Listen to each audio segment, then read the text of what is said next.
Hello, everyone. You are listening to What on Earth is Happening.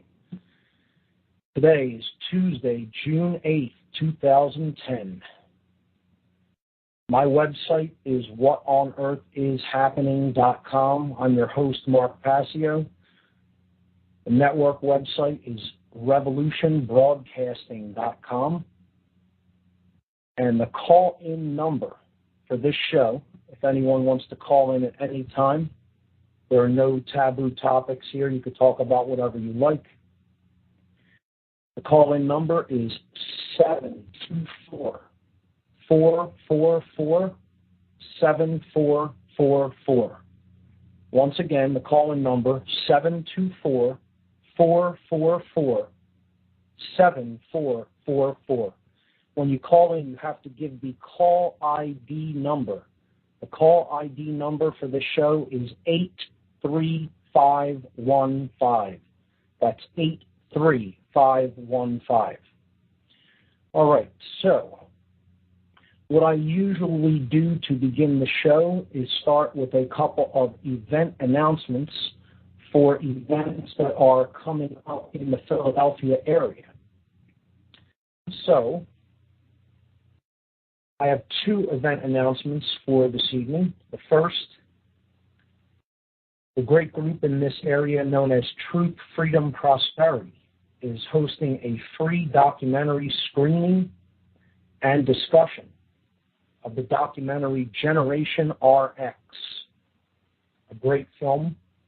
This is going to be Monday night, June 21st at 7 o'clock p.m. sharp at the Ethical Society Building. That's at 1906 South Rittenhouse Square in Philadelphia. For more information, check out their website, www.truthfreedomprosperity.org. Okay, and the second announcement, a big conference event coming up about a month from now in Philadelphia, the Nikola Tesla Energy Independence Celebrations. And if you don't know who Nikola Tesla was, you're going to hear about him a lot on this show, and I'm going to keep telling you about him because he had the answer to many of our problems when it comes to energy generation and distribution. And the things that are going on in the world right now, like this Gulf oil disaster in the Gulf of Mexico, need not have ever occurred had we listened to the wisdom of someone like Tesla, who was a genius that was far ahead of his time. But I believe that his theories and visions for the future will eventually be vindicated. And one of the groups that's working toward that aim is the Tesla Science Foundation of Philadelphia. So they're hosting this event, the Nikola Tesla Energy Independence Celebrations 2010 in Philadelphia, Pennsylvania, on July 9th, 10th, and 11th. The Tesla Science Foundation brings together scientists, inventors, and enthusiasts for a 3-day conference highlighting the need for a new energy paradigm. This July in Philadelphia, the Tesla Science Foundation will be hosting a 3-day conference and celebration to commemorate Nikola Tesla's legacy and world vision. Tesla was a brilliant inventor who lived during the turn of the 20th century. His inventions resulted in the implementation of alternating current, radio, the AC motor, wireless technology, and many other influential inventions that we now take for granted in the modern age. Tesla's vision to bring clean, free energy to the world through advanced wireless technologies was blocked by the financial and corporate interests of his time. Through this event, the Tesla Science Foundation will bring together like-minded scientists, inventors, and enthusiasts who share the common goal of bringing Tesla's advanced energy technologies to fruition for the betterment of humanity. Here's the event schedule for the conference. On July 9th, that's Friday night, July 9th, 8 p.m. to 2 a.m., the Tesla Birthday Bash at Independence Visitors Center, right there on the Visitor Center lawn at 6th and Market Streets. This event is free to attend. July 10th, that's a Saturday, 10 a.m. to 8 p.m., Tesla Fest.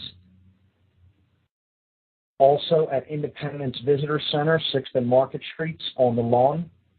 This will feature exhibits, vendors, information, art, and music. This event is also free to attend. The same day, for people who are in search of a little bit more information about Tesla and his technologies, there will be free presentations and lectures at the Free Library of Philadelphia, 1901 Vine Street.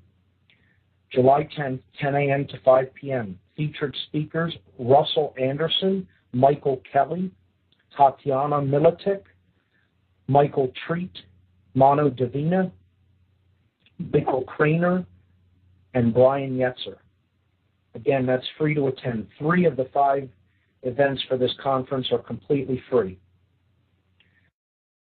Saturday, July 10th, 6 p.m. to 11 p.m., a reception, dinner, and concert at the Arch Street Meeting House, 320 Arch Street in Philadelphia. This will feature the classical ensemble known as the Divine Hand Ensemble.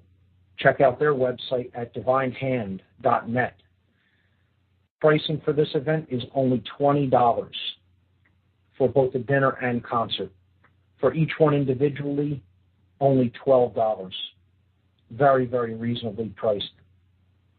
Finally, the crux of the conference, the scientific portion of the event, a scientific conference on July 10th and 11th, Saturday and Sunday, from 9 a.m. to 5 p.m. at 2 Liberty Place on the 32nd floor. 2 Liberty Place is at 1601 Chestnut Street in Philadelphia. This will feature at least 10 scientifically oriented presentations. A registration fee is required. It's $110. You can register at the Tesla Science Foundation's website. And for emerging details, go up to their website and you can see all the details of the conference there at www.teslasciencefoundation.org. You could also stay up to date with all of the events that the Tesla Science Foundation and the associated Nikola Tesla Club hold at their meetup group, which is ntesla.meetup.com/38. That's ntesla, ntesla.meetup.com/38. Those are the event announcements.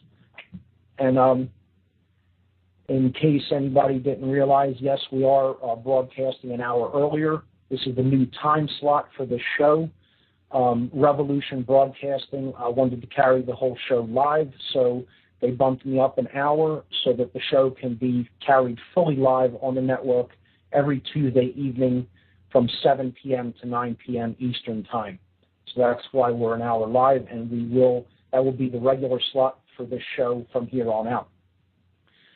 So what I'm going to do tonight is I'm going to cover a lot of material. However, I'm going to in doing so, recap everything that we've covered thus far, or generally most things that we have covered thus far on the show and on the archive shows in the podcast feed. So if you want to hear in detail some of these concepts, you can listen to all the previous shows. They're all archived as a podcast on my website at whatonearthishappening.com. But the topic for this evening really is going to close the very abstract and I guess you could say spiritual side of what I do here on the show, which is basically talk about the causal factors that contribute to the present condition of the human species. We talk about our ability to tell truth from falsehood and how this is directly related with issues of human freedom. This show goes to the root of why we experience what we experience. That's what this is all about. The show is basically about how we create our experiences through our choices. We are the co-creators of our reality. And we create that reality in a pleasant and uplifting way that enables us to grow if we live and make our actions come into harmony with natural law principles, as we've discussed in previous weeks.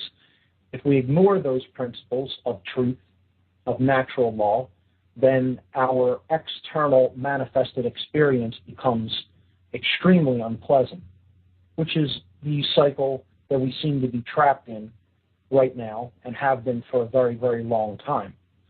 So what I do on this show is try to explain how these principles work, try to get down to the root causal factors of why human beings experience suffering so that they understand how they are creating the experience that they are having.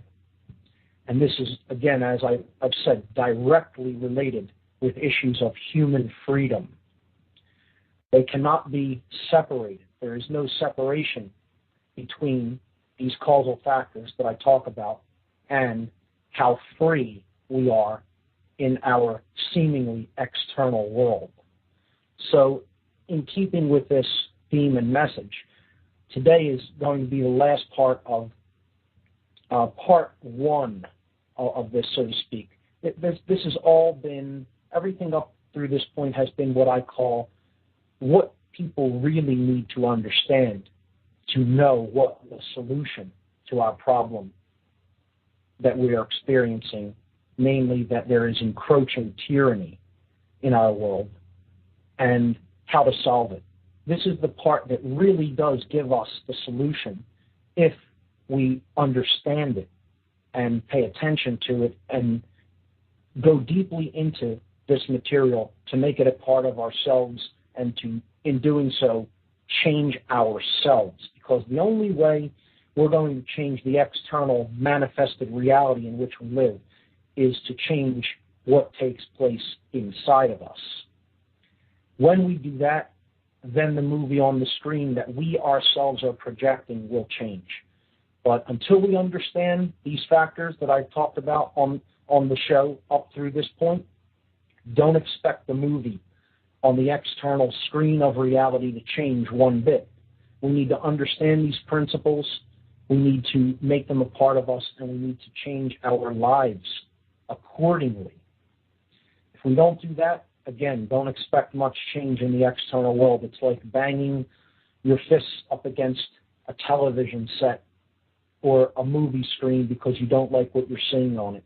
You need to change the frequency, change the channel that is generating what you are seeing on the screen in order to actually change what you see. And that's what we try to do here. That's what the ultimate goal of this show is to get people to understand those natural law principles. And we are not just going to talk about how they work, we are also going to discuss some of the actual problems, because unless people are aware of why this is important to do, unless they can actually see the patterns that are taking place around them and understand how we can actually change them by changing our thoughts, our emotions, and our actions. And they also need to understand why. So we will not ignore the darkness on this show. We will look into it. We will confront it. And we will confront that shadow that is part of all of us. And we will work with it to transmute it. So what the topic of tonight's show is going to be is, I guess it's a culmination of everything we've talked about thus far. We are going to discuss the qualities of who and what we really are. We are going to discuss the qualities of the higher aspects of self. And we're going to compare and contrast these qualities with what I call the illusory self, the self that is the lowercase s self, the self that is trapped in illusion, that is trapped in fantasy, that is trapped in identification with the ego and the roles that one plays in life, versus understanding the true higher identity of oneself in consciousness. So we could title the topic of the show, Higher Self versus Lower Self. This ultimately gets down to the question of who are we truly? Who are we truly? Because as I started off on the very first show, I explained that unless we really understand who we really are, we're going to remain largely powerless to make any lasting, effective, positive change in our reality. We have to understand what separates us from the higher aspects of ourselves, and that's what we've been doing in the last few weeks on the show. We have been discussing the walls that we erect around ourselves and others. I call these the barriers to self-realization, the barriers to becoming a self-actualized being. And we identified them as the illusion of the five senses, being rooted in materialism and the material world. Ego identification, again, attachment to and identification with the roles that one plays in life, the experiences that one has, being seen as identity as opposed to understanding the higher self and realizing that that is what we are. We talked about the prison of the left brain, the educational or indoctrinational system, and how it roots us into a physical-only, linear-only way of thinking about the world and seeing the world in a state of separation, seeing ourselves in a state of separation from all others. Finally, last week we touched on the fourth barrier to self-realization, which was the belief in and identification with institutionalized belief systems. And we discussed a lot of them and how people grasp and cling to belief systems that do not really serve who we really are. They are just put there to serve themselves and to perpetuate themselves in the name of control. And once you get into that pattern, basically you're contributing to the dynamic of fear, which can only lead to chaos. It can only lead to suffering in the external manifested reality that we share.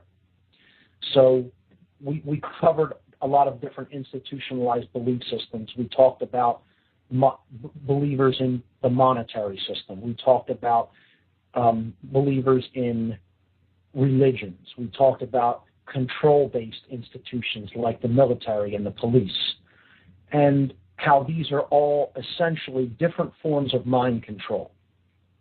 And we will get into, in the next few weeks, the multifaceted methodologies of mind control and how it works, because I have studied it extensively, and I'll be having some guests on to talk about it in future weeks. Again, up through this point, the show has largely been laying down abstract information, conceptual ideas that are important to grasp, to have a firm command of, to understand deeply and integrate them into our worldview if we're going to understand how this solution fits in to what we're going to need to do going forward if we're going to solve this global problem of human sickness that is creating a diseased condition all over this globe. So this is a critical component of it, understanding the higher self versus the lower self. That is what we're going to discuss tonight. So I see that we have a caller on the line. Let me just give the call-in number one more time if anyone wants to call in. The call-in number is 724-444-7444. That's 724-444-7444. The call ID number that you have to punch in once you call is 83515. Call ID for this show is 83515. All right, so we have a caller. Let's see if this works. Beyond the Info War, you are on. What on earth is happening? What on earth is happening, Mark? That's what I keep asking myself. How's it going? This is Bob. Bob, how are you, man? I'm doing well, thank you. It's refreshing to hear you on a little bit earlier. We got the full 2 hours now on Revolution Broadcasting, from what I understand. Yes, that absolutely. Is crucial. It is great to hear. Great to hear from you, Bob. How are you doing tonight? I'm doing well. I was just listening to a lecture that David Wilcock, a lot of our listeners know about David's information, and he did a lecture at Project Camelot. Project Camelot had a speakers and whatnot in an event that they put out, and I was listening to him. He's got a lot of interesting things to say, a lot of quantum physics and time and a lot of complicated things, but, you know, as I'm sure you know, Mark, I'm a consciousness explorer, and that's a big part of this is getting in touch with our relationship to the earth and to creation, and figuring out, you know, ourselves in order to see how we're all connected and progress. Absolutely. I'm familiar with David's work, and I really like it a lot, and I think he does have a lot of great things to say, and I encourage people to check him out. David Wilcock, if you're not familiar with him, is definitely a person who is trying to expand people's horizons and their visions of what is possible, and I would definitely encourage checking out his work for sure. Absolutely. So, you know, I just thought I'd mention that to you, and I you know, midway through the lecture, I realized that your show was on at its new time, so I decided to check in on it and hear how it was going. And as always, it's great to hear your show on the air. And what's going on for tonight's show? I didn't catch the beginning. Well, I'm going to basically go into probably what I would consider the last or the wrap-up of the entire part one of the information that I, you know, convey about the nature of what's taking place, which I call the solution. This has all been consciousness-related material, material that is about who we really are, material that is about the forces that are at work in the world and the causal factors that relate to what we're experiencing. So this show is going to focus on the qualities of the true self and how they compare and contrast with the qualities that are expressed through the lower vibrational self, or the self that is trapped in ego and illusion. Yeah, and to harp on the ego, you know, I think that if we continue to support the oil-based, scarcity-based, you know, energy system that we have, we're going to continue to kill the planet. I know that's probably heavy on a lot of the minds of your listeners, and I've been quoted in saying, you know, let's look at Tesla Technologies, because really, Mark, as you understand, I'm sure this is just a symptom to a bigger issue here, and that's the scarcity-based mind control that is playing on our ego through vanity and materialism. Absolutely. And a genius who was trying to explain this to us over 100 years ago, they've suppressed his work, and they've tried to erase his name from history. But the truth can never be destroyed, no matter how hard anyone tries. And Tesla will be vindicated in the end, by one way or another. I hope it doesn't have to happen through us destroying our ability to live on this planet through what we're doing down in the Gulf, because it is definitely a disturbing situation. Well, I was just going to say, I hope he's not vindicated through our annihilation. You know, it's no fun to say, I told you so, when everything's gone. Yep, Absolutely. So that's why we're working toward, fulfilling his vision of the future, which was one in which humanity worked in conjunction with nature and was connected to its real work of energy. And that's why I work with the Tesla Science Foundation of Philadelphia, and that's why I think everybody should come out to this event in Philadelphia. If you're anywhere within a driving distance, come on out. It'll be a great time. You'll learn a lot. You'll meet a lot of good people. And it's for a cause that we desperately need right now. You know, Mark, it's funny that you mentioned that if anyone's in driving distance, because I've recently come across this dilemma myself, both for a Gulf of Mexico cleanup in which I had to drive over 9 hours to attend, using oil. You know, I don't have one of those vegetable oil cars yet. And there's another event for social activists such as ourselves in Detroit that I want to attend. And I'm in Florida, by the way, folks. So that could be a problem as far as, having to be dependent on using gas to get there. Now, I'm going to omit probably going to this forum because of a real, I'm just so disheartened by this that I can't justify going to this forum, even though I think at the end of the day it could accomplish a lot of good things, and I can network with people and try to make some change. But I think we need to facilitate for now, conferencing on the internet. And, Skype is one great tool for that. Mark and I, we've used it in the past. And all of our listeners out there, as much as local activism is important, and it's good to be local and within your vicinity, there's only so much you can do there. So it's also good to connect and have a good network of people in your community and outside of your community that meet. And you don't have to always go, out of town to have meetings. You can do meetings on the internet really easily. That's why something like Talk Show is a great resource too. Anybody can host discussions. They could, host their own show. Put the information out there. The universe is spoken into existence. Connect with other people and speak to them. That's what it's all about. Getting this information out there. Knowing it is only the first step. Reaching out to other people is the second step. True, and that's what the networks like Revolution Broadcasting and these other facilitators to this sort of independent media, truly independent media, folks. It's really a great thing, and it's exciting to be a part of.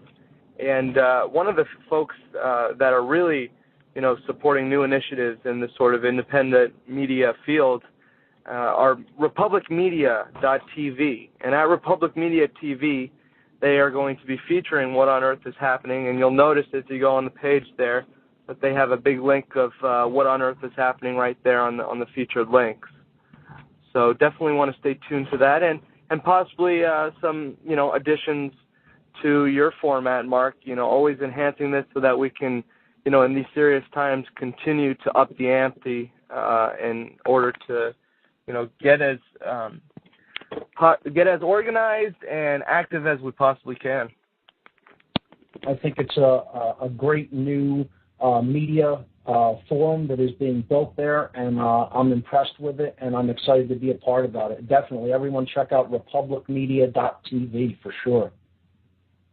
Okay, Mark, on that note, I'm going to get in the kitchen here and start prepping up some of the veggies. I'm going to keep you on listening to tonight's talk. So many interesting topics. I'm sure I'll have questions that we'll talk about maybe when you get some free time later on in the week. Bob, always a pleasure to hear from you, man. All right, take care, folks. You too. Bye-bye. All right. That was Bob Tuskin from Truth Be Told Radio. Always great to hear from Bob. All right. So everybody has the call-in number. If anybody else wants to call in, feel free. And let's jump right into tonight's topic, which is the qualities and aspects of the true self versus the qualities and aspects of the lower self that is trapped in five sense identification and ego attachment. So we can look at this as capital S self versus lowercase s self. So the true self, a self-actualized being, someone who has, we've heard the term woken up, someone who has really come online and connected with higher levels of consciousness in the universe. It is breaking out of the prison of mind. It is breaking out of the vibrational eggshell that is attempting to hold us in lower vibrations of mind and consciousness. And that form of mind control is the only real way that you can keep a person from connecting with spirit, from connecting with, again, higher consciousness. You can only do that ultimately through mind control, because the mind is the aspect of self that links us, that links the body to the spirit or the higher self. So what we're going to talk about is, what are the qualities of this higher self that we aspire to reach to, aspire to merge with, and to know more fully? Well, the higher self exists in the state known as non-duality. And we've talked about what that is, but I'll go over it again. Non-duality means that one understands that really there's no separation between the self, lowercase s self, and other lowercase s selves. That really there's no difference between anyone on this planet. They are all consciousness. They are all an aspect of the whole that is experiencing itself in this construct that we call living on the earth, living on a planet in the cosmos. There really isn't any separation at a very high energetic level, a high level in consciousness. Non-duality also means that this being, this self-actualized being, has come to a state of consciousness in which their thoughts, their emotions, and their actions are essentially unified as one. They have made these three qualities of their consciousness, the three expressions of their consciousness, into one. And what this means is that they are not in contradiction with each other. In other words, the being is such that as they think, so they feel, and so they act. And there's no contradiction between those three expressions of the being. In other words, they don't think one thing and know it to be true, and yet do something else. Their actions are in harmony with what they think and feel. So they don't say, oh, well, I believe in this, and I feel that this is right, and I know that this happens to be the case, yet I'm not going to do what I know to be right. I'm not going to live in a way that I know that certain things are going on that I should or should not be a part of. I'm going to do something that is against those things because of this reason or that reason or that reason. So the person is torn within. They are in a state known as internal opposition. They are not at one with the thing that it is most important to be at one with, the self.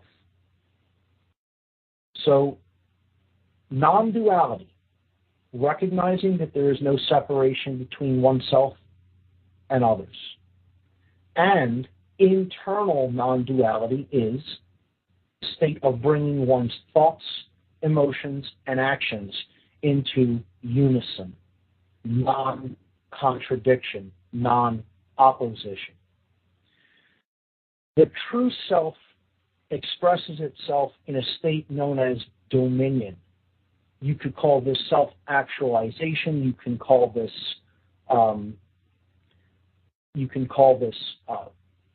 true self-love. You can call it sovereignty. There are many different ways to say the state. And again, it is simply rulership of the kingdom of self. It is having control over your own thoughts, your own emotions, and your own actions, which are really the only things that you are, in point of fact reality, allowed to be in control of. Because you are the steward of the physical vessel in which you inhabit, in which your higher self inhabits. And therefore, you have control over what you think, what you feel, and how you act in the world. The goal of which is to bring those three things into unison with each other, and when they are, you can actually then manifest at a much greater level that which you wish to manifest. So the true self is in a state of non-duality, and it has attained this condition known as self-ownership, self-rulership, dominion, sovereignty. The true self understands what true freedom is. It doesn't have an erroneous definition or a limited definition of human freedom. It knows that true freedom is really the absence of self-imposed suffering, of self-inflicted and self-created suffering by one's refusal to acknowledge and live in harmony with natural law principles. So the true self understands what true freedom is. The true self works toward that goal. So the true self is doing what has been called the true great work, as the alchemists referred to it, as very positive, light occultists have referred to it as. Now there's a dark great work, which we'll get into in future weeks, but that's not what we're talking about here. We're talking about the goal of actually working toward achieving true freedom. And this is freedom at all levels, not at one level. You know, a big New Age movement idea is as long as you're free in mind, it doesn't matter what happens to your body. Nonsense. Nonsense. This is to get people to stand down and not actually take proper action in a physical, worldly sense. True freedom is freedom in body, mind, and spirit, all simultaneously, because the true self recognizes there is no separation between those things either. See, there's another New Age and it's a very religious mind control aspect that the body is to be renounced and rejected. We shouldn't bring our thoughts toward what's happening in the physical world, but only focus on the spiritual. That's equally as nonsense as saying the physical world is all that exists and there's no such thing as spirit. One is a form of left brain imbalance, the worship of materialism and physicality, and the other is a form of right brain imbalance that totally rejects the physical and would let the body fall into disrepair and physical freedom fall into disrepair, which is partially responsible for the state that we're in now as a species. So these two worldviews come from two different kinds of left brain imbalance. True freedom, again, and the understanding of true freedom is freedom across all those scales of expression. In spirit, spirit's not going to be bound. It is free. It is freedom, period. So nothing can bind that. But there is binding that has been accomplished through covert manipulation and mind control on the mind of many of the people on this planet. And there is also limitations on physical freedom. Of course, we see this playing out every single day for anyone who's paying remote attention. So the higher level of self, when we connect with this, we come to an understanding of true freedom, and that is freedom on the physical plane, freedom on the mental plane, and of course, connection to spirit, which is freedom, period. The spiritual aspect of this is not buying the bull. So that's why they have to work on the mental realm in order to get us to enslave ourselves at the physical level. And when I say they, I mean the occultists who are enacting and wielding these mind control techniques. And if you haven't gotten to that level of understanding, to understand that there is an occult aspect to this, an occult meaning hidden knowledge aspect to what is going on, and this is essentially behaves like a religion because there are rituals, there are patterns of behavior, all of which we will get into in depth on this show in future weeks. And if you're resistant to that, stick around. Keep listening to this show because I will provide abundance of evidence, and not just through anecdotal evidence and not just through reading about it, through first-hand experience, because in the past I worked in occult orders myself, and I'll allude to that and touch upon that in future weeks and explain how some of those ideologies work and how they're mind control techniques. And they have mind control techniques, and they're extremely adept at employing them and using them to get what they want. We will get into all of that. So just understand that true freedom, which is the work of the higher self, is to free us at the mental and physical levels, unconditionally, from any self-imposed suffering.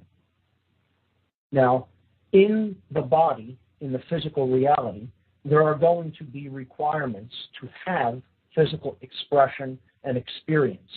So I don't talk about just needing food or wanting shelter to live, in protection, in some level of protection from the elements as suffering. I'm talking about self-inflicted suffering that we bring upon ourselves. Not that we just think of as suffering, because we don't want certain requirements for living to be present. That is not what I'm talking about, because some people will take it to the extreme, there will be suffering as long as you're in a physical body. Okay, you can take it to that extreme if you want, and it's true to a certain extent. You will experience certain levels of discomfort, hunger, needing sleep, wanting sex, thirst, wanting companionship, etc., loneliness. There's many different aspects of simply being in a physical body that can bring on certain levels of discomfort or displeasure. However, we don't need to experience that as intense suffering if we don't remain attached to those things, attached to the satiation of those desires. They will come and go. They will rise and fall. Without food, of course, yes, there would be suffering. However, what I'm talking about here is self-imposed suffering. Refusal to acknowledge natural law, live in harmony with it, living out of harmony with nature, out of harmony with the earth, overstepping the boundaries of what we have the right to do to another being that is in this experience with us. Breaking natural law, in other words. This is ultimately what creates all forms of self-inflicted suffering, at least at this level of experience that we are currently living in. So, the true self, non-duality, in a state of non-duality, and understands true freedom and is working toward that goal, is working toward that aim. The true self who is working toward this goal of creating freedom across all levels of being is what I described in a former show as a true magician. This is a being that is influencing, using the science and art of using influence to bring about harmony with the will, capital W. And we talked about what that was on previous shows. The will is what nature, the mind of nature, the mind of God, if you will. I'm comfortable using that word. Some may be, some may not be. But there is an underlying intelligent principle that is attempting to move us along toward higher levels of expression. This is what is known as evolution. Evolution in consciousness. And this mind, if you will, this higher mind, has a will. And its will is to make us better and to advance us and to help us to grow and learn and mature. And if we go along with the principles that this higher mind has essentially given as a gift, it's not a set of controls. Natural law is not a set of controls. It's a set of principles to be lived according to as guidelines for evolution to higher levels of consciousness. It's understanding how nature really works at its fundamental level of mind. So what the true self does is it practices this art, and we call that alchemy in previous shows. Alchemy is the art of attempting to help others to move into harmony with this higher will. You can never do that work yourself. You can only be an influence for others. So if you understand how those principles of natural law works and the principles of this higher mind, what they are trying to do for us as a species, you can help, you can align yourself with them, and then you can help others to align themselves with them by showing them the techniques you used, by speaking the truth to them, by putting the word out, putting the good word out there that it doesn't have to be like this. We don't need to experience this level of suffering and discomfort. We can change the external manifested reality that we're experiencing. It is possible. From where we're at now, is it easy? No, I didn't say it is or would be easy. I said it's possible, and it can be accomplished. The more people that get on board with that, the more effortless it will become. But right now, since so many people are convinced that the exact opposite is true, that there's no such thing as truth, that there's no such thing as natural law, that there's no such thing as a higher will, there's no such thing as the authority of nature itself, but we continue to believe in man's authority as the highest expression of all that is. we're going to have a real rough time of it if we continue to exist in that state of consciousness. So the art of alchemy, which is what the true self practices, it practices this art. It strives to become better at it because it knows this is the only game in town to really affect the minds, influence the minds of everyone that is currently at a lower level of consciousness, to help to bring them up, extend a hand down, and lend a little bit of assistance in bringing them up to a higher level of understanding. That's all you can do to make the situation better. Ultimately, the person who you're helping has to take that step for themselves. It can never ultimately be done for them. And that is, oftentimes a source of frustration, because there has to at least be a spark of the will within that other being. They have to have at least a desire to want to become better. And, sadly, many people have really, that's been largely extinguished in them, sad to say. And they actually are living a life of total quiet desperation and believe that nothing can be improved upon from where they are at. There's always room for improvement, and it's always possible if we have the desire and we employ the will to do that. So the true self practices this art of assisting in the great work of betterment of the soul qualities, which is known as alchemy, to bring about deeper accordance with the higher will. The next quality of the true self is that it is truly concerned with the alleviation of suffering for all, not just for the individuation of consciousness that it is expressing, meaning the lower case S self, like me personally. Yes, I don't want myself to suffer, but I have come to the level of understanding that as any are experiencing suffering, I am suffering. So that's what the higher level of self is seeking to help us to come to an understanding of. That if even one is experiencing suffering that is inflicted by themselves or by other people upon them, we are all suffering.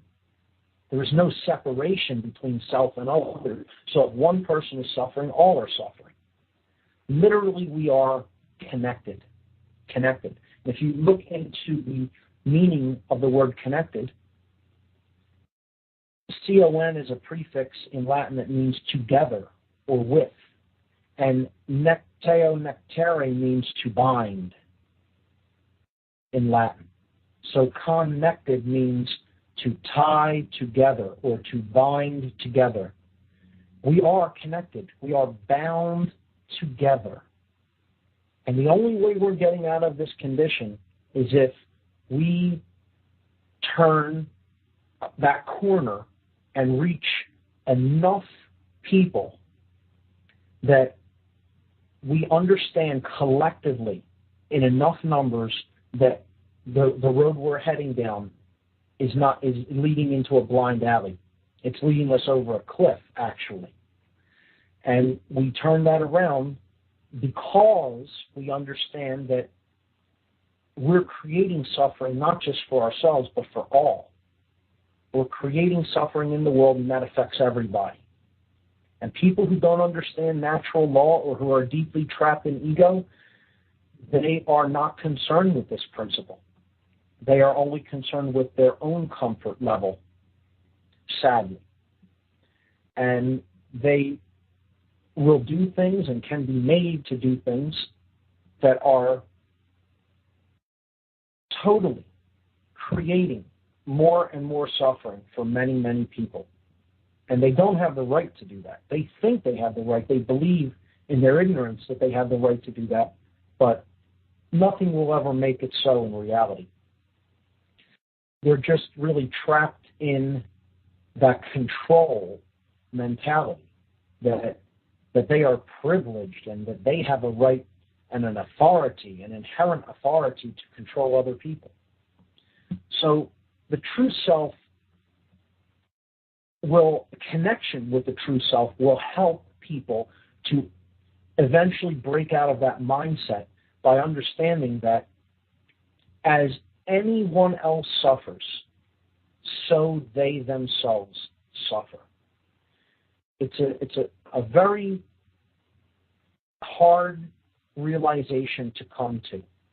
Most people, not all, but will only come to that level of realization once they themselves have suffered so much that they've practically hit rock bottom, that there is no place else left for them to go down in suffering. And that is how I myself experienced that level of understanding. I did not get this the easy way. For anybody thinking that. Didn't happen that way, folks. I took the left-hand path. I took the long way around, the long way home, you know? And it was years of enormity of self-inflicted suffering to a point where, as I've said before, there were only two places to go. Death or reverse course, admit that I was wrong, and move upward from there. So that's what I chose. I didn't choose death. I'm here speaking with you now. And I learned a lot of things on the way back up from that point. But I think most people are so... I consider that I was a mild case, believe it or not. As strange as... For those who didn't know me back then, it's difficult to even convey, you know, how bad it got. But for those who did know me back then, for me to say I'm a mild case compared to where other people are, it's even shocking to understand. Because if it took what it took to get me out of my level of rebellion against higher will and against natural law, what would it take for some people that are so far beyond the condition that I was ever at? I just wonder about that a lot. Sometimes I just think they would choose the grave, happily, willingly choose the grave over changing. I hope that isn't the case. You know, I hope they'll eventually come to their senses, their true senses. But all we can do is keep putting the message out there, you know. I'll keep saying the same thing over and over again until I'm not in the body anymore. I've said that before.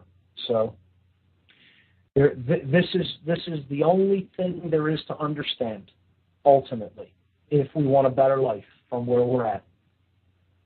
People really have to come to an understanding of this and an acceptance of it, because it's not going to change. This, what I'm explaining, is not going to change, and this isn't my information. I've said that before on this show many times. This is just information I've learned that is out there, that is, these are principles that exist in nature.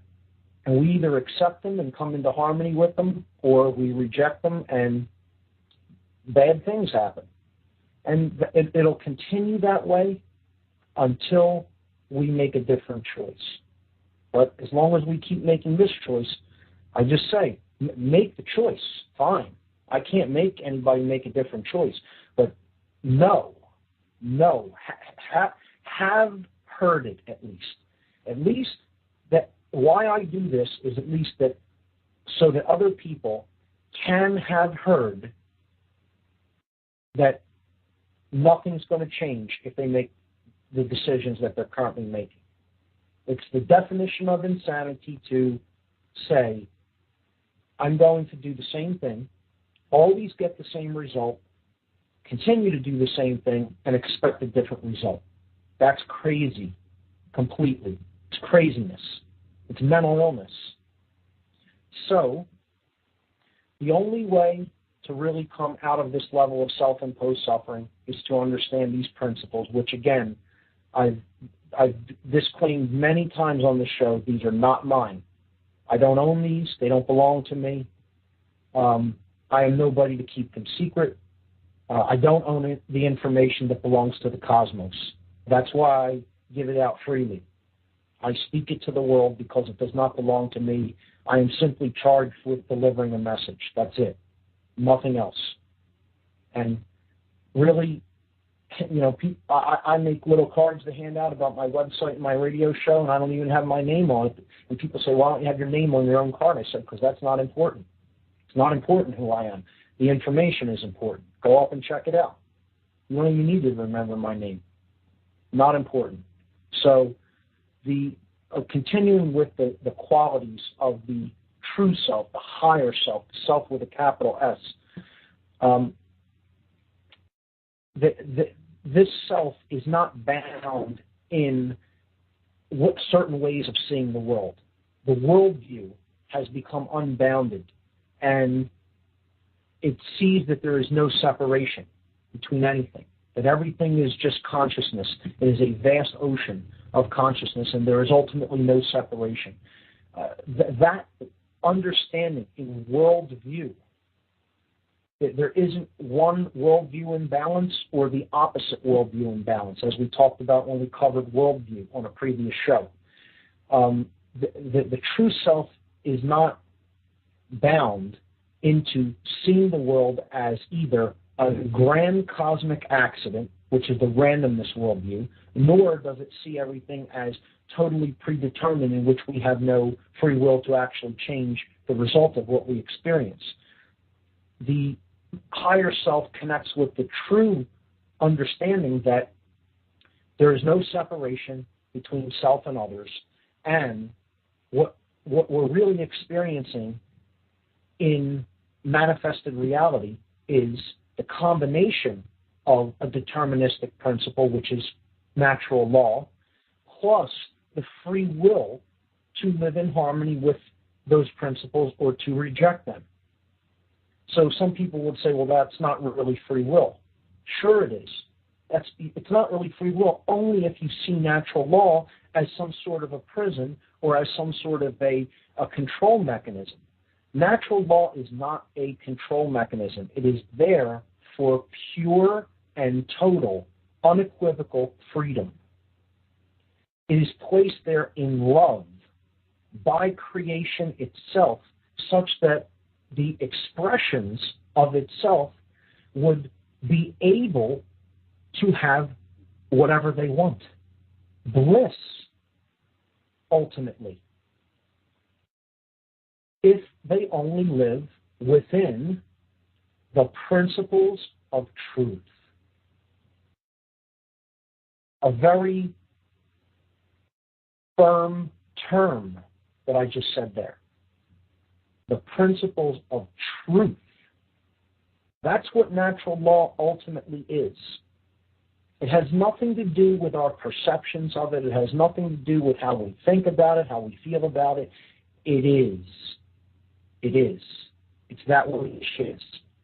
So ultimately, embracing that which we are is embracing natural law. Rejecting natural law is rejecting what we are, rejecting the higher self.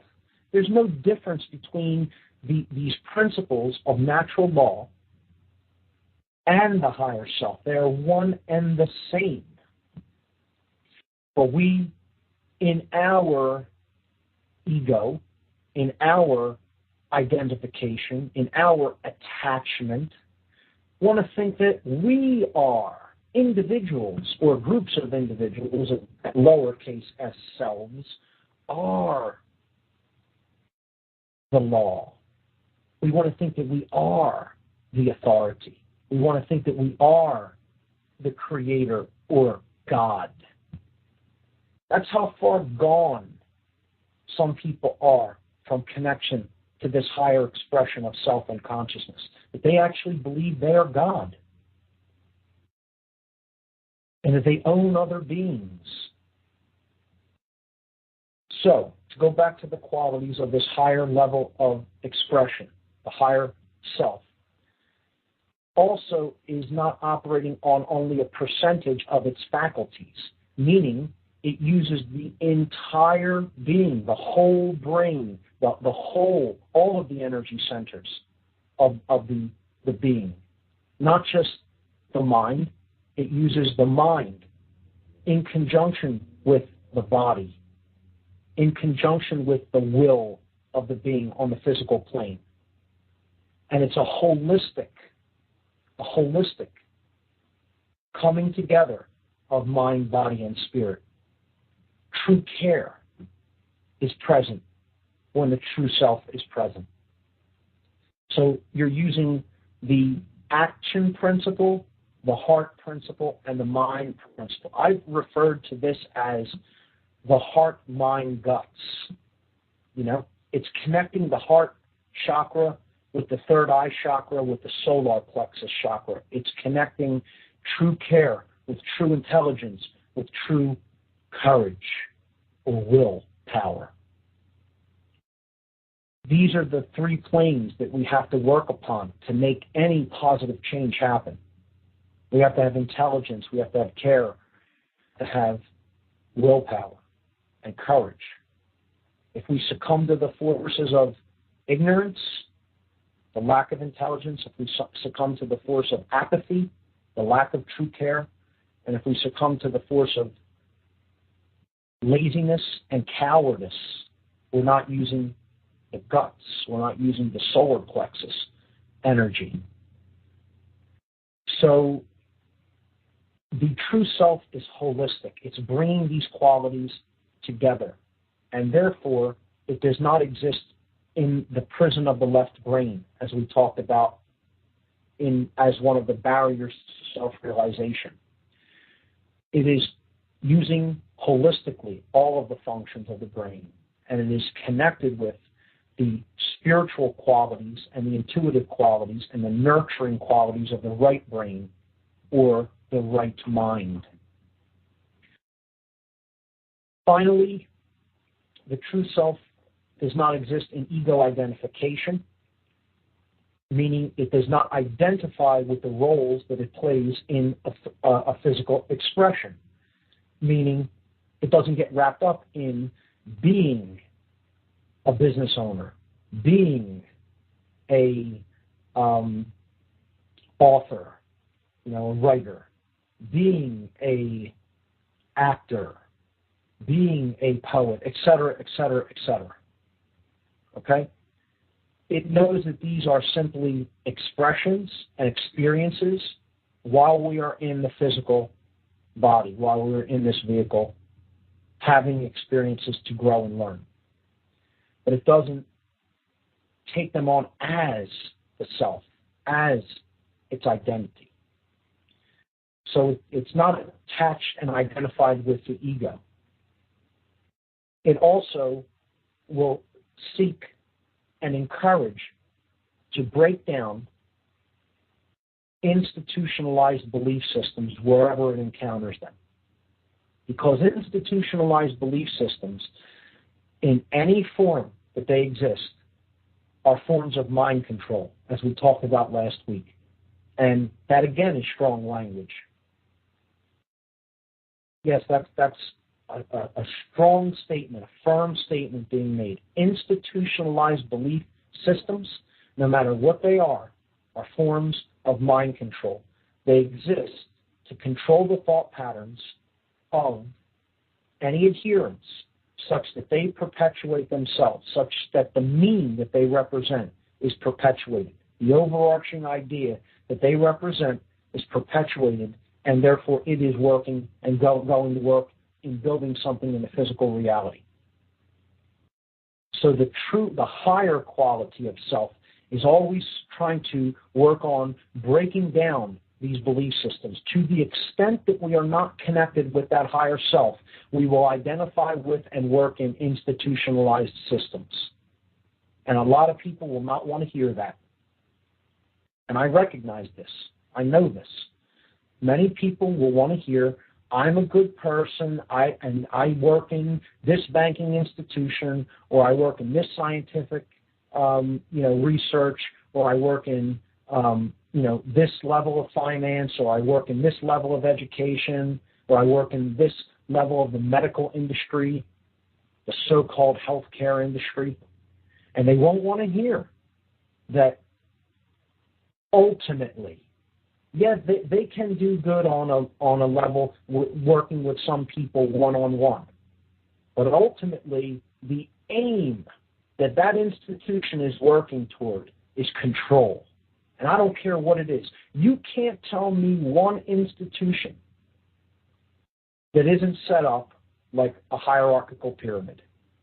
You can't do it because there are none.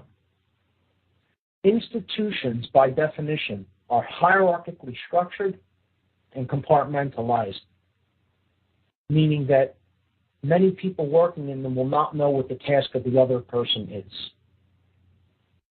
They're not round-table groups, so to speak.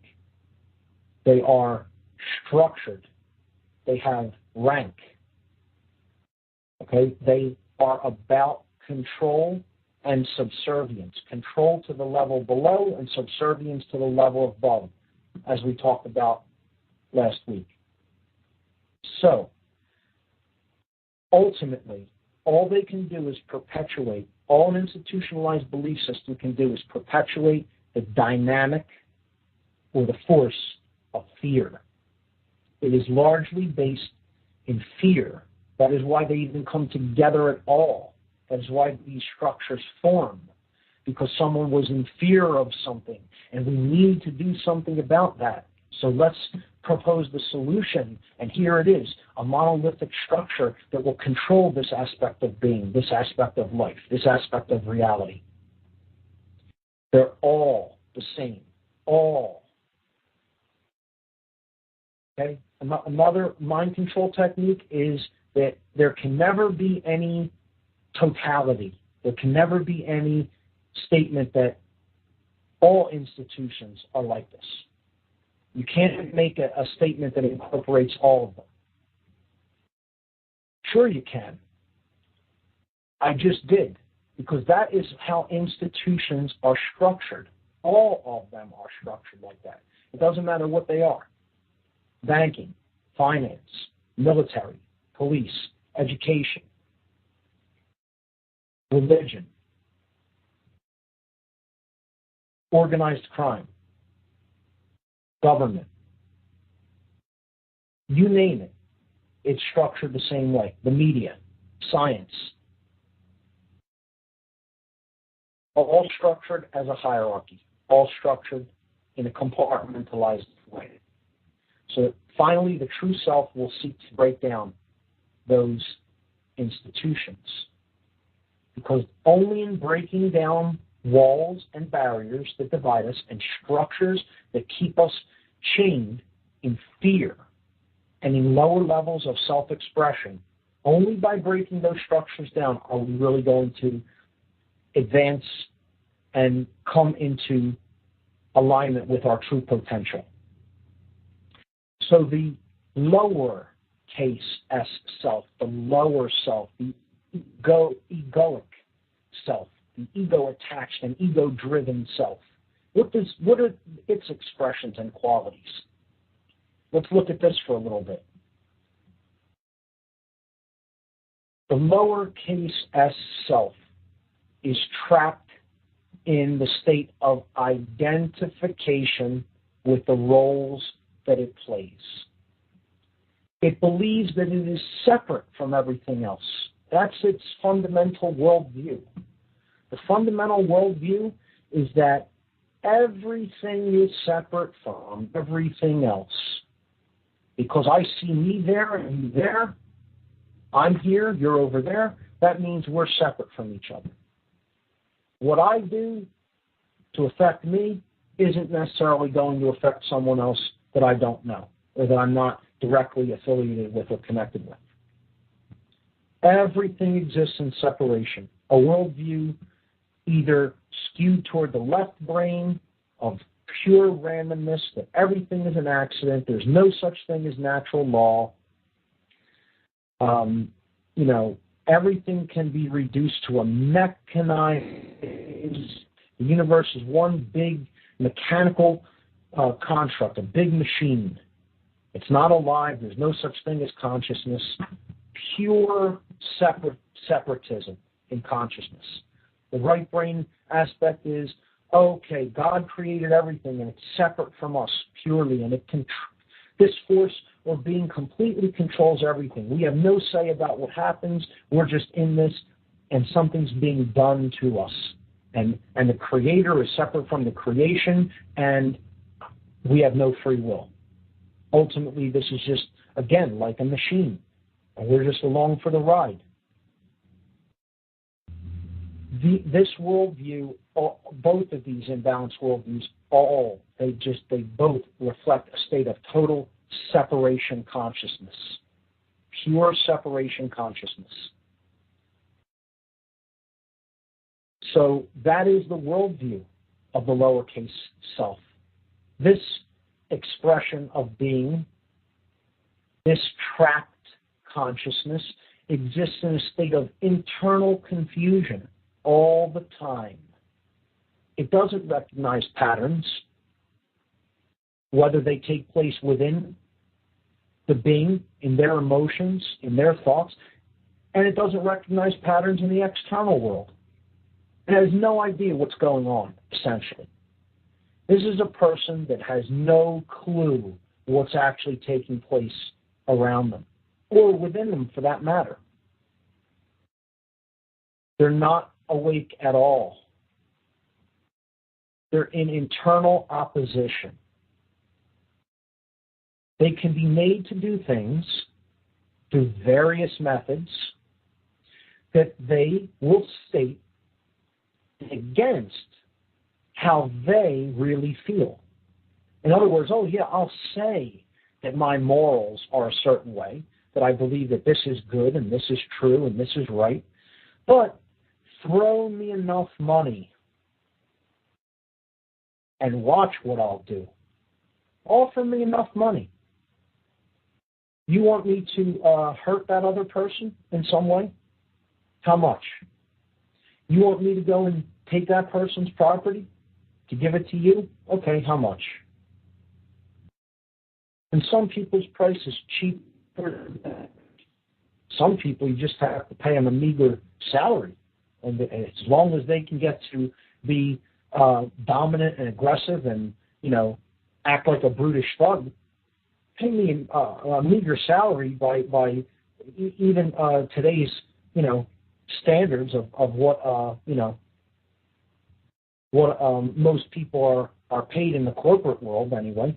And, I'll go and do whatever you tell me I'm allowed to do. No sense of true morals. Only concerned with what they get out of it.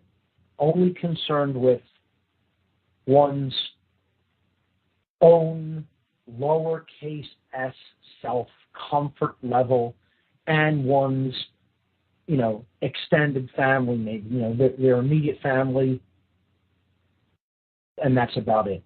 If that.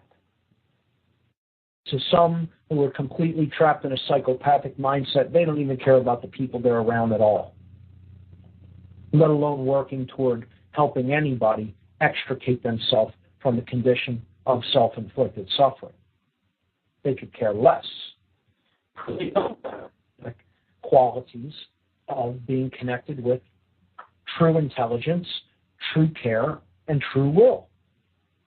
These things are meaningless to someone who's trapped in the ego. They've never even heard of these things. Many people have never even heard and could not tell you anything or give any example about what consciousness is at all. They could not, that word is meaningless to them. They're concerned with their physical survival only.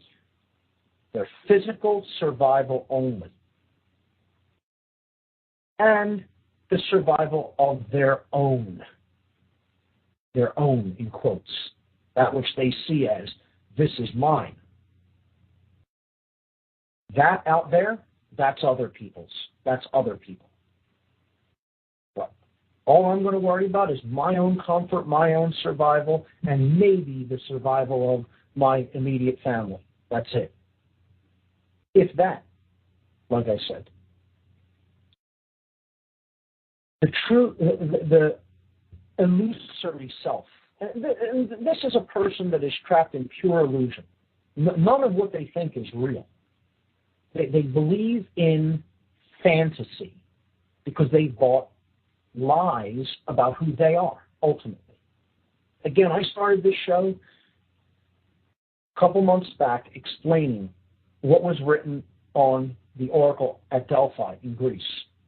That it says, how do you expect to know other wonders if you do not know the wonders of your own house?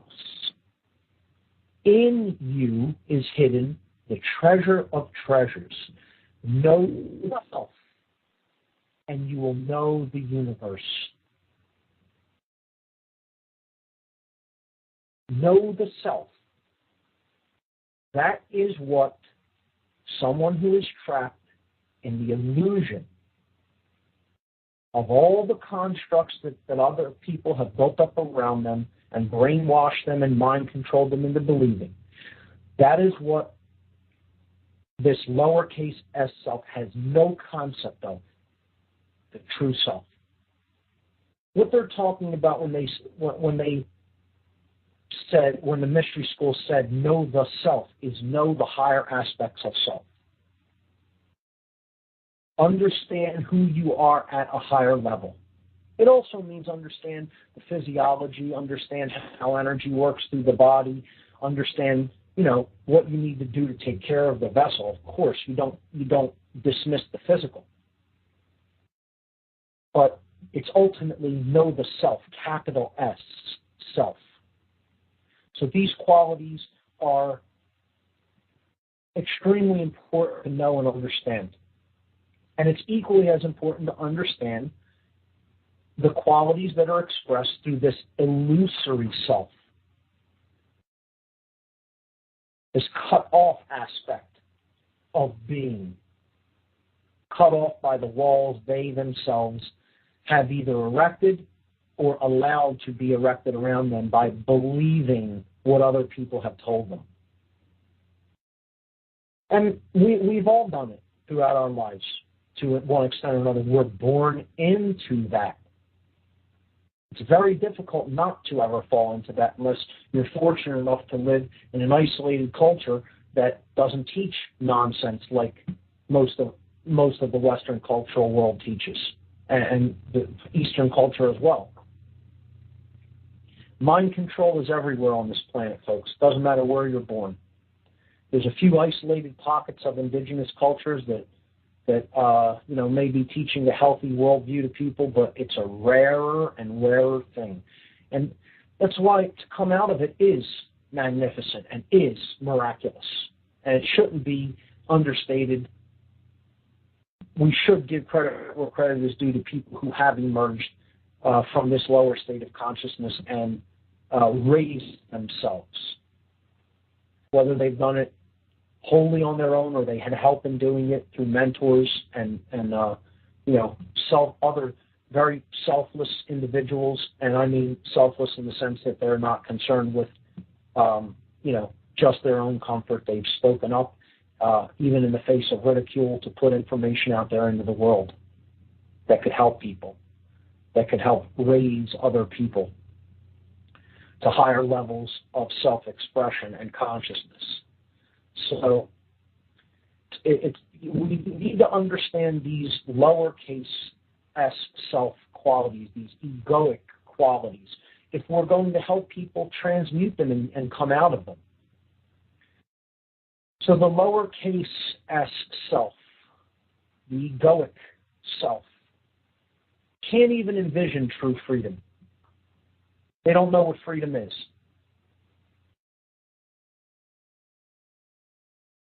They have no concept of it. The only thing they're interested in is more things, more money, more control, more for me. That's it. They think that's the way to happiness. That's the way to betterment. If only I had more money, I could do this, this, this, and this. That's their solution for everything.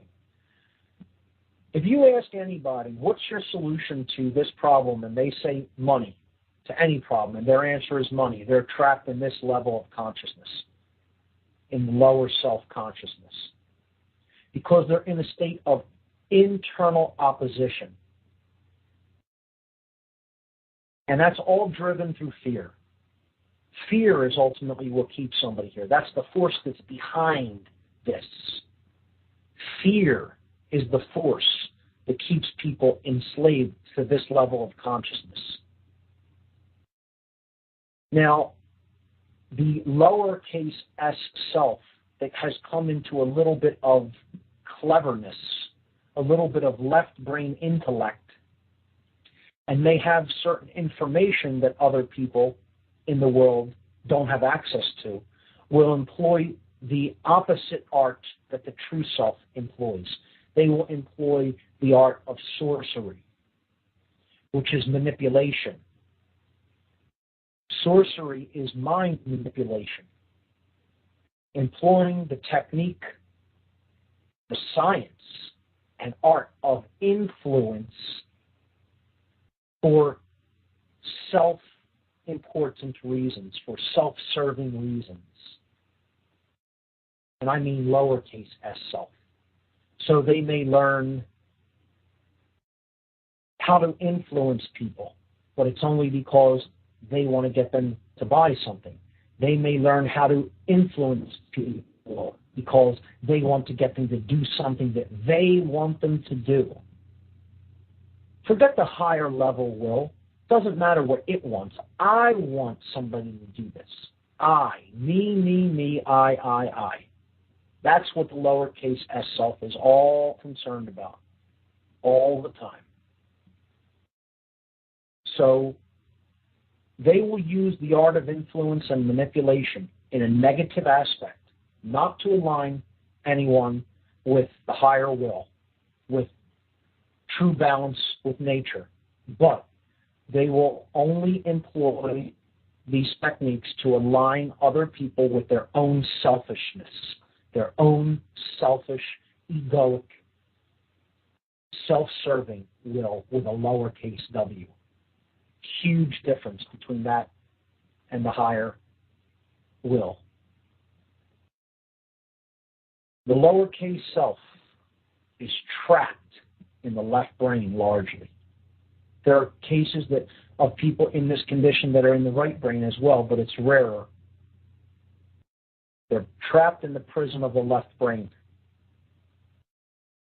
And of course, they work through and continuously reinforce, they accept, they work through, and they continuously reinforce whatever institutionalized belief system that they're a part of, or whichever ones can help serve their self-serving aims and goals. So institutional belief systems to them, perfectly acceptable. They don't care whether it's a form of mind control. They don't care who it hurts. They don't care whose life it destroys. If it puts money in my pocket, I'm all for it. If it gives me a job, I'm all for it. It kills lots of other people, so what? It harms lots of other people's minds and brains? Who cares? Is it doing something good for me? Am I benefiting? Well, then let it continue. Wonderful. Great. Let's have more of the same. Let's have more of this. Because that person is suffering as a result of what this institution's doing. That ain't me. So who cares? This is the consciousness of the person trapped in ego. And I'll tell you what. A lot of the people in the freedom movement don't have much higher level of consciousness than that. Because how many of them are working amongst institutions and corporations and saying that they want freedom, true freedom, but yet they're still doing something that is helping the opposite dynamic of what they say they want. It's a controlling institution. And again, it's not going to be a popular thing to hear. I'm not here for a popularity contest, folks, in case you didn't grasp that yet. I say things people don't want to hear because they need to hear it. That's it.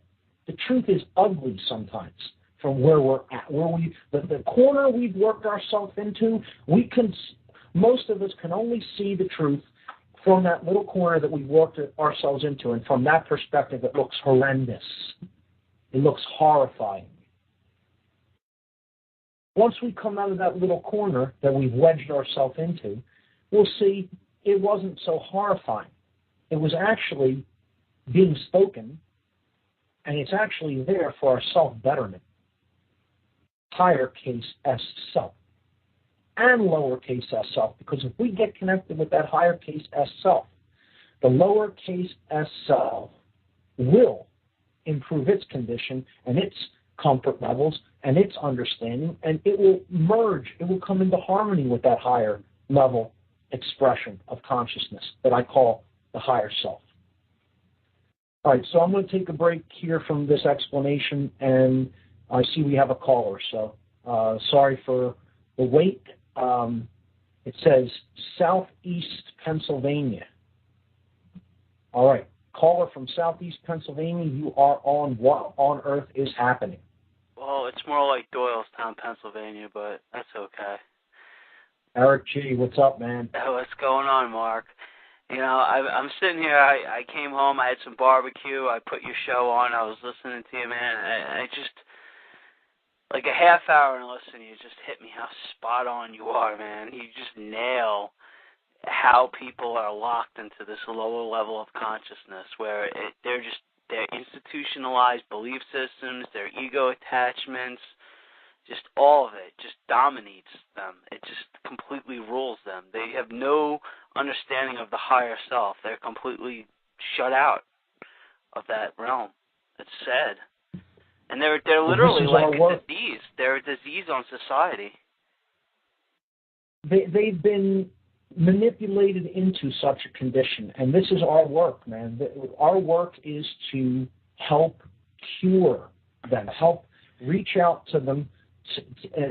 You're right. What they have is a disease. See, I wouldn't say they are a disease. They are expressing a disease, and they're infected with this. This is a dis-ease. They're not at ease. They're in an illness. They have become ill. And this is what our work is. Our work is to understand how the total dynamic all works and fits together so that we are at a level of understanding that we can be of help and service to these individuals. You know, and hey, I fall prey to hating what they do more so than anybody. And if I didn't admit that, I'd be lying to everyone out there. Okay? I get enraged by it a lot of times. But we have to look past what the people do to their true selves and try to make a connection with that and reach it and transmute their behaviors by our care for their true selves. And it's harder said than done. And I need to take my own advice when it comes to that because, again, I fall prey to getting as upset about what other people do as anyone else. It's a difficult thing. Well, there's many, many pitfalls in life. Absolutely. You know, we all have our own issues. But I have another question. It seems like the establishment is really against the use of cannabis sativa. You know, because it does make you think, dwell on things, and use your logic. Do you ever see a day when we get past that? Well, this is something that I'm going to talk about on this show, and I have extremely strong feelings about this because think about how deep the hubris of other individuals is that would make a claim upon the consciousness of another living being. Let me ask you this. Let's say you're having a barbecue. Are you going to drink a beer tonight, maybe? Eric? Maybe more than just a beer. Okay. Well, so you're going to have a beer with your dinner, right? Now, what if I said to you, Passio, saying to Eric G., Eric, I'm telling you that you may not consume that kind of beverage ever again as long as you're alive.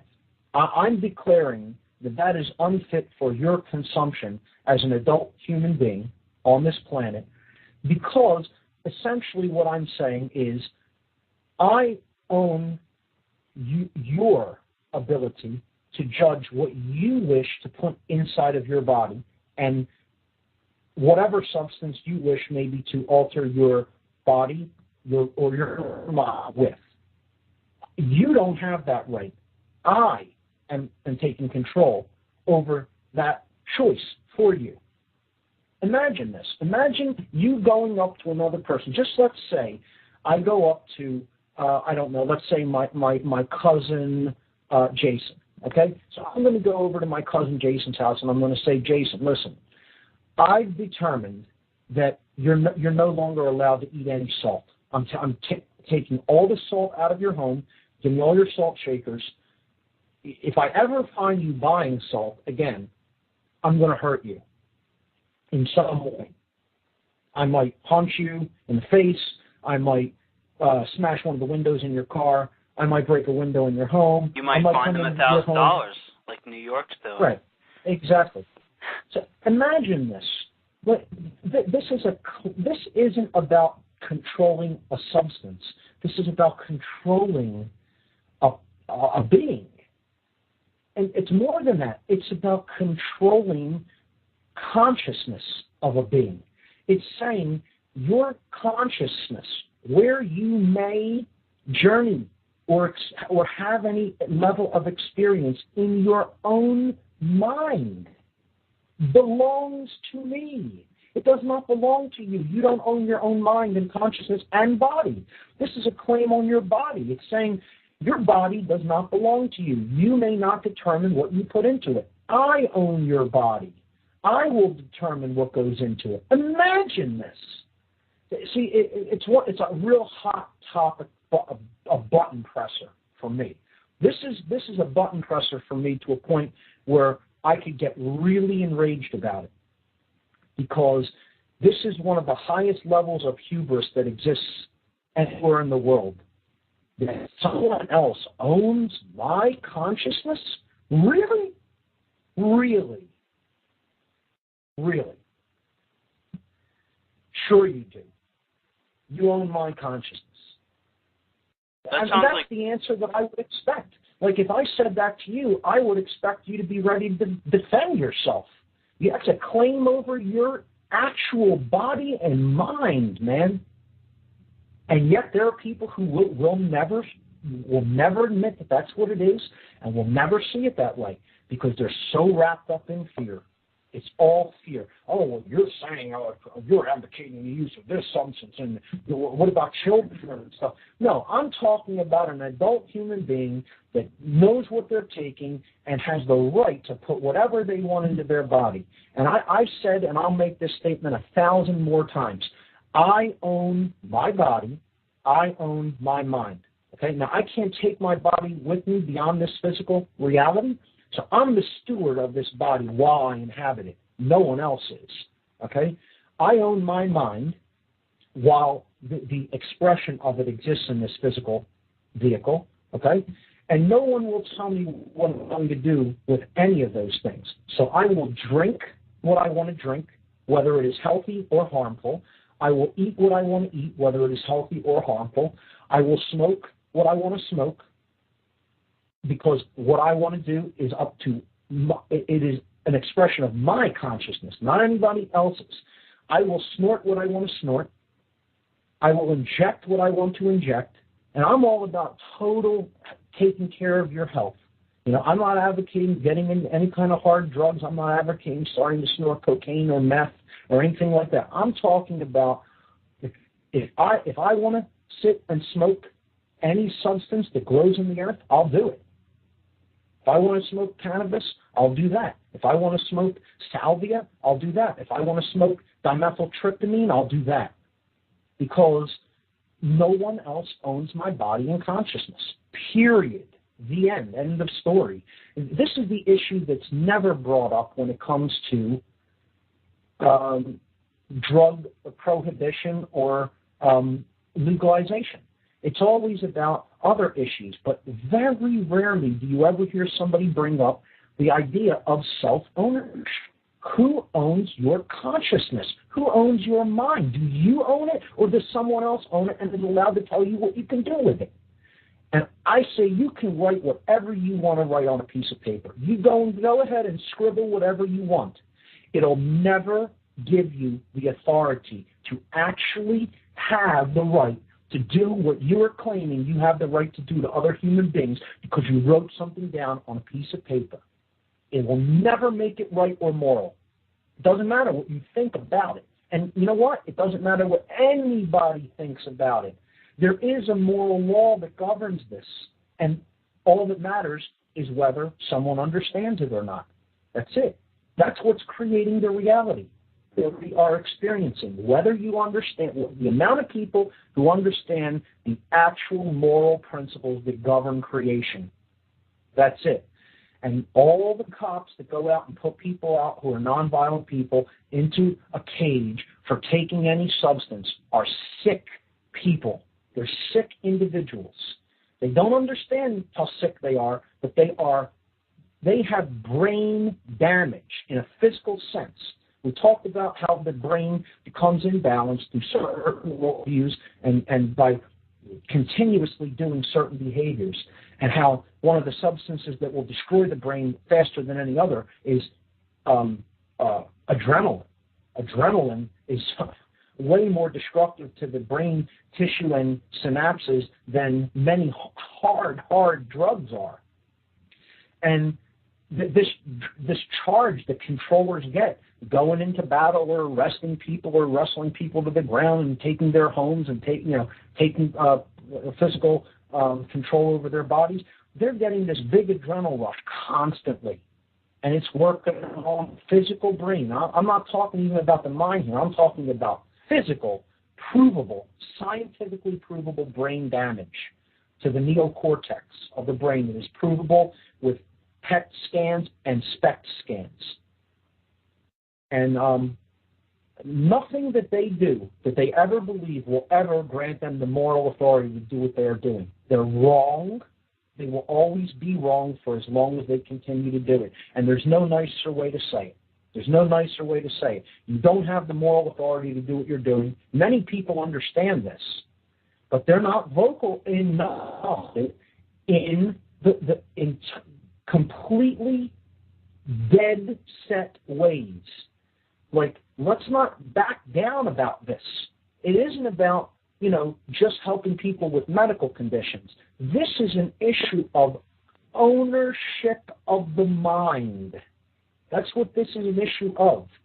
And I cringe when I see people bringing up reasons that any substances should be quote unquote legalized when they never touch upon that basic issue, the basic foundation of I own me, I own my mind, I own the consciousness, and I'll do what I will with it. You don't own my body, you don't own my life, period. And that's the bottom line for me on that issue. That's it, man. That's what has to be understood. And this has nothing to do with trying to sanitize society, or make things perfectly safe for everybody. You want to make things safe? Educate people about natural law. Help them to understand why it's important to live in harmony with it. And you'll have a relatively, almost completely safe society. You'll never completely sanitize any harm. I'm not saying that you could have a 100% total and utter utopia in which nothing ever happens, and that would be pretty damn boring too. But forget controlling anything. or trying to eradicate it from existence. Education is always the answer over control, and that's what I advocate. Get educated about substance. Know that they're not all the same. Know what the effects are. These are things that grow on the earth, for God's sake. You know, you're trying to make a part of nature illegal. It's madness, utter madness, and it's all born of fear. All born out of fear. These people are some of the most in-fear people that you will ever meet. And they think that they're tough. They think that they're big and important, and it's a child's mentality. A controller's mentality is the mentality of an emotional and spiritual child. The child, and it's sad that we have so many people like that at that level of consciousness. It's a very sad thing. These are ill people. They need help. They need treatment. They need to be cured of this. And it's tough not to hate people that think like that, man. Like I said, I fall prey to it a lot myself, and I'd be lying to you if I told you that it was easy to look at these people as simply ill and in need of help, because they're the people that will deny that the most. They'll say, "Oh no, you're the one who's wrong and who's sick and damaged," and they don't really understand, man. They don't understand what they do. It's like the whole words of Jesus when he says, "Forgive them, they know not what they do." These people really don't understand any of these dynamics. They have never been exposed to them. They have never thought about them for a single instant in their entire lives. And, they're very ill as a result. But that's where I stand on all drugs. All drugs. Doesn't matter how hard or harmful they are. Education about them is the answer, not prohibition. And besides, who is anybody to claim authority on another being's consciousness? You're no one to do that. And no matter what you write down, you don't have that right. These controllers just think. They believe they have that right.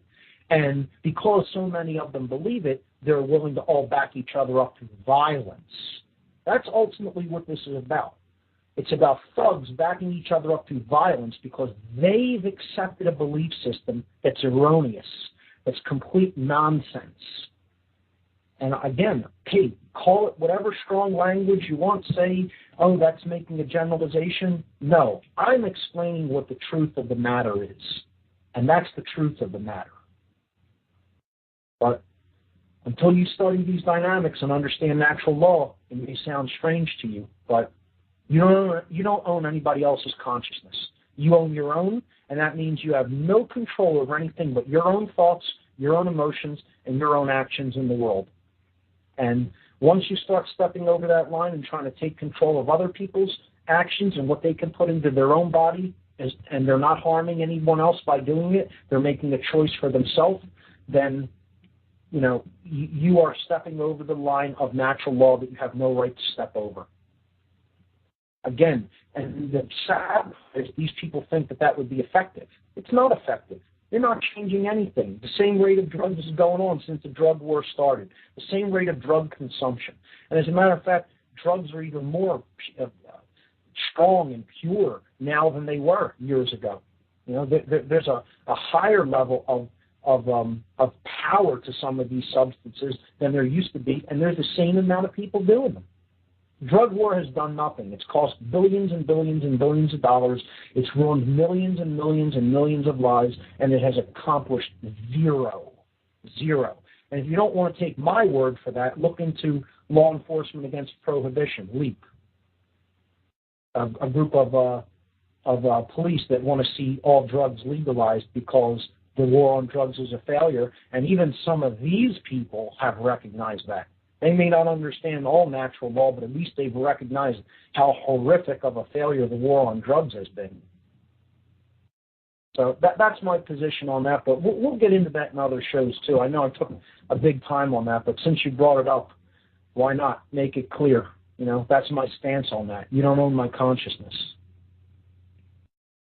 Well, that was an interesting breakdown.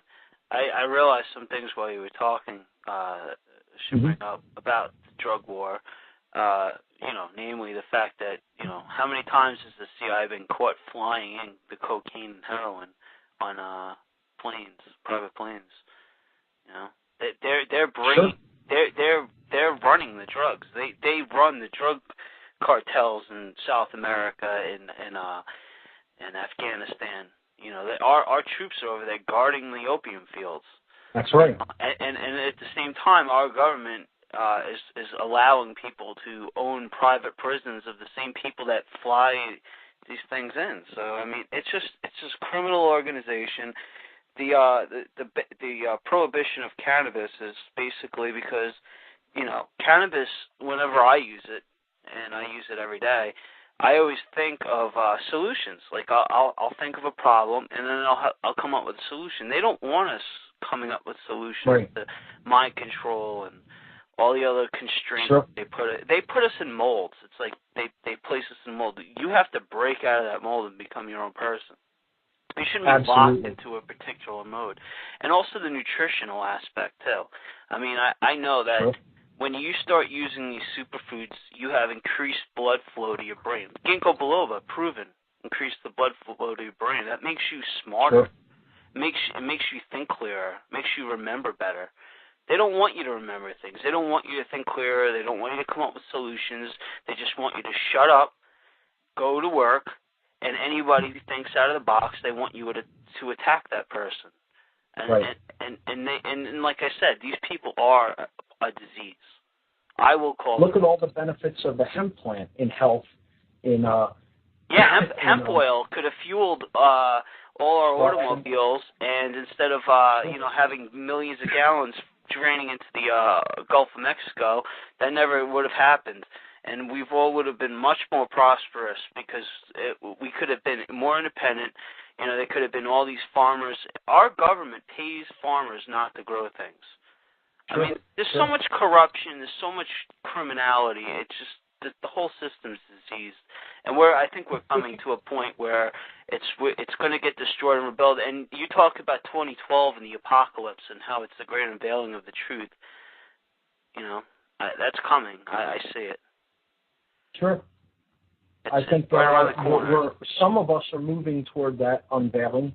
Some of us are facing it head on with eyes wide open, and others sadly are choosing to close their eyes to it and go into a fetal position. It all depends on how you view what you will be able to do with that truth, no matter how dark it may seem. And people who are more connected with the higher level of self will be able to take that information and transmute it and use it for a good purpose, a powerful, a positive and empowering purpose. So that's what we try to do here on this show. And Eric, when you call in, you always bring up great topics of discussion. And I thank you. And feel free to call in anytime in the future. And anybody else listening, I like to take callers. So call in, and I'll always put you on, and you can talk about anything you want. And I think it helps to create like an interactive dynamic on the show. So, Eric, thanks, man. I'll talk to you again soon. All right, Mark, you're a great friend. We'll talk soon, buddy. Take care. Take care, man. Bye-bye. All right. So a couple of great callers on the show tonight. All right. So we got about 4.5 minutes left on the broadcast tonight. Let's see.